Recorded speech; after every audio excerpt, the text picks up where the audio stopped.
মুখ্যমন্ত্রীর শেষ জীবনটা অত্যন্ত ভয়ঙ্কর, এটা পরিষ্কার। কোর্টটা খুলতে দিন, এখন তো সবে 25%।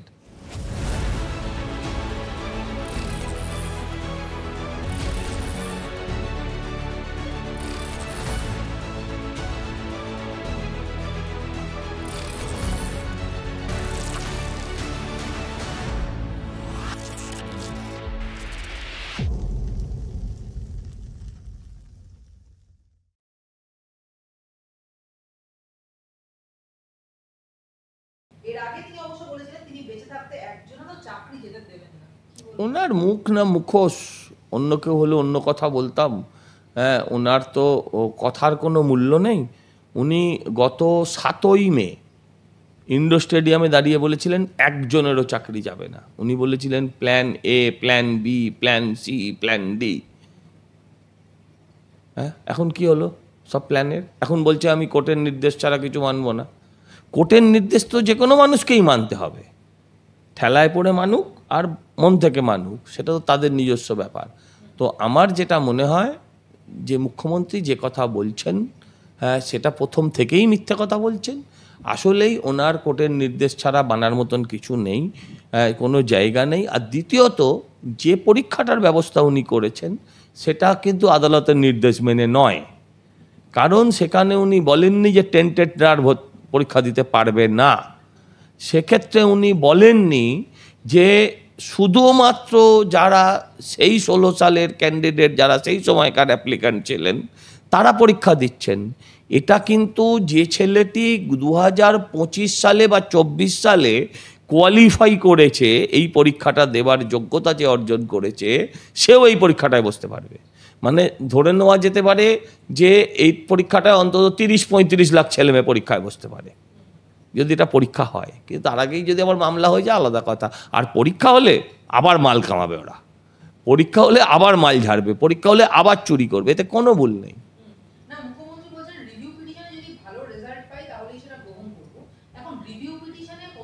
দেখুন, প্রথম কথা হচ্ছে এটা একটা ফার্স। আপনি আমাকে বলুন, আমি অ্যাপ্লাই করব পরীক্ষার জন্য রিভিউ পিটিশনের আগে, আমি সমস্ত বাংলার ছেলেরা অ্যাপ্লাই করবে রিভিউ পিটিশনের আগে। এবার আপনি আমাকে বলুন, রিভিউ পিটিশন পজিটিভ হলো, শিক্ষকদের পক্ষে হলো, তাহলে কি পরীক্ষাটা বন্ধ করে দেবেন উনি? তাহলে কি উনি পরীক্ষাটা বন্ধ করে দেবেন? এবার যদি পরীক্ষা বন্ধ করেন, তাহলে কি টাকাটা ফেরত দেবেন যাদের থেকে টাকা নিচ্ছেন আপনি? পরীক্ষার নামে তারা টাকা জমা নেওয়া হয়। পুরোটাই চিটিংবাজি, পুরোটাই লোক ঠকানো কারবার, আর কিচ্ছু না।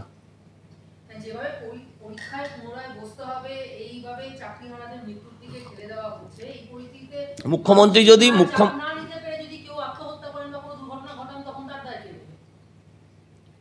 আসল যিনি নায়ক এই ঘটনার, তার তো কোনো মানসিক চাপ নেই। একজন করলে ব্যাপারটা মিটে যেত, তার তো কোনো চাপ নেই। যার জন্য 26,000-এর চাকরি গেল, তিনি তো বহাল তবিয়তেই আছেন, তার তো কোনো সমস্যা নেই।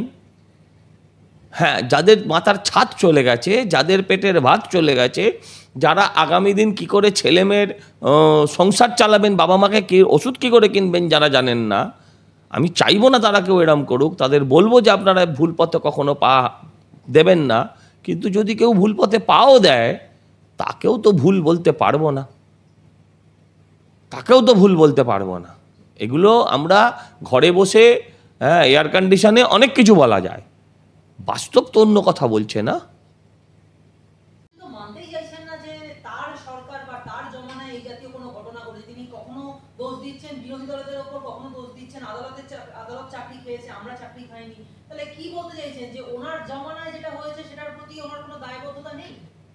উনি কি বলতে চান সেটা বড় কথা নয়, আপনি কি বলছেন সেটা বড় কথা, আপনি কি ভাবছেন সেটা বড় কথা।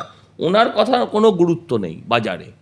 উনি তো 7 মে বলেছিলেন যে কারোর চাকরি যাবে না, এখন বলছেন আদালতের বাইরে যেতে পারবো না। ন্যাড়া তো একবার বেলতলায় যায়, আপনারা কতবার বেলতলা দিয়ে যাবেন?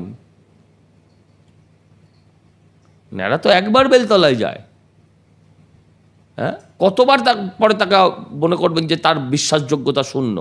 বিলি বা cobra, but not the CM.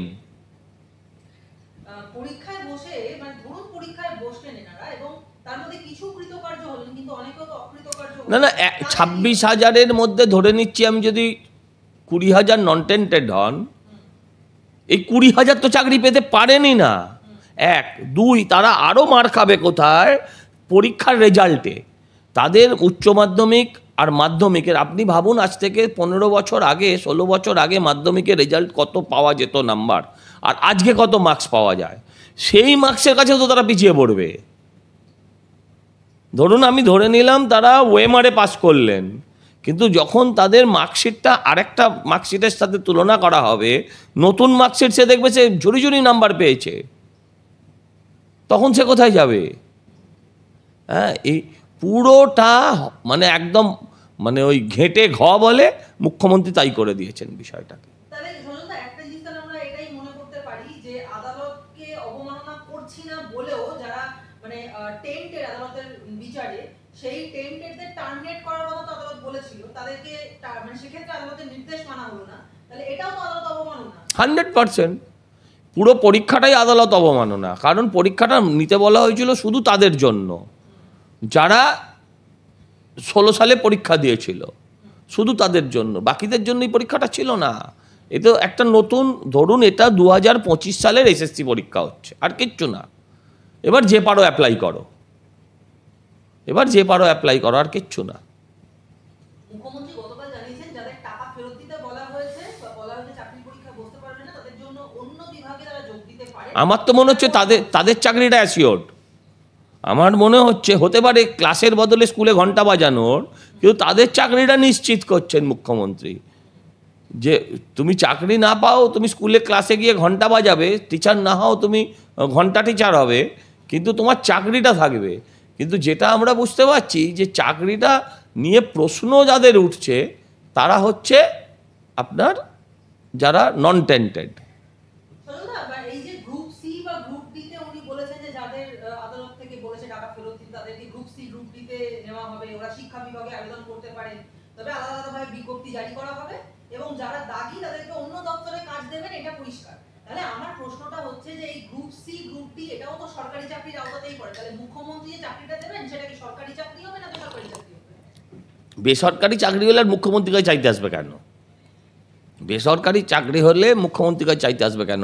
আপনি বলুন তো, আপনার চ্যানেলটা দূরদর্শনের থেকে অনেক বেশি সার্কুলেটেড হয়। হ্যাঁ, আপনি যদি দূরদর্শনে চাকরি পেয়ে যান, আপনি চ্যানেলটা চালাবেন? আপনি আমায় বলুন না। কারণ সরকারি চাকরির যে লাইফ অ্যাসিওরেন্স যেটা থাকে, যে স্ট্রং অ্যাসিওরেন্স যেটা থাকে, সেটা তো আর কেউ দিতে পারবে না। তো লোকে প্রাইভেট জবে যাবে কেন সরকারি চাকরি ছেড়ে দিয়ে? কিন্তু সেক্ষেত্রে তো কোর্টের কথা অবমাননা হলো। মুখ্যমন্ত্রীর শেষ জীবনটা অত্যন্ত ভয়ঙ্কর, এটা পরিষ্কার। কোর্টের নির্দেশে এবার 25% দিয়ে দেওয়া হোক এমনই দাবি উঠছে, কি বলেন? দিতেই হবে, দিতেই হবে। সরকারের ঘটি বাটি বেঁচে হলেও দিতে হবে, না দিয়ে যাওয়ার উপায় কোথায়? আরে এখন তো 20% বলেছে, 25% বলেছে, কোর্টটা খুললে যে আরো কত পার্সেন্ট বলবে তার তো কোনো ঠিক নেই। কোর্টটা খুলতে দিন, এখন তো সবে 25%, তাতেই গেল গেল গেল গেল রব। আবার এটা তো মাসে মাসেও দিতে হবে। আপনি তো এতদিনের জমানোটা 25% দিলেন, এবার তো প্রতি মাসে 25% তাহলে ডিএও দিতে হবে, সেটা দেবে? চাকরি মানে চাকরি চোর, তারপরে চোর ধরো জেল ভরো, এসব নিয়ে একটা কথা তো মুখ্যমন্ত্রী বললেন না সাংবাদিক বৈঠকে? মুখ্যমন্ত্রী নিজেই চোর, সে কি করে বলবে চোর ধরো জেল ভরো? চোর কখনো বলতে পারে চোর ধরো জেল ভরো? এই যে নতুন করে পরীক্ষা কে নেবে, ফর্ম বিক্রি যে হবে তার 100 কোটি, তার হিসাব কে রাখবে, এই বিষয়ে কি তাহলে আলাদা করে বাছাই করা সম্ভব হবে যে মানে কে করছে, কতটা পরিষ্কার? এদের বাছাই করার যোগ্যতা আছে না? এরা বাছাই করবে?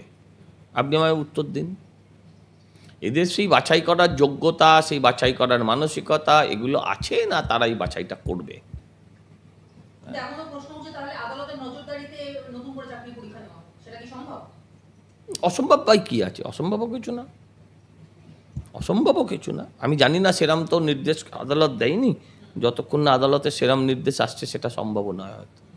ডাবল ডাবল চাকরি দেওয়ার কথা বলেছে হ্যাঁ হ্যাঁ, এদের দিচ্ছে তো ডবল চাকরি। একবার চাকরি দিয়ে চাকরি নিয়ে নিল, নিয়ে আবার বলছে চাকরির পরীক্ষায় বসো।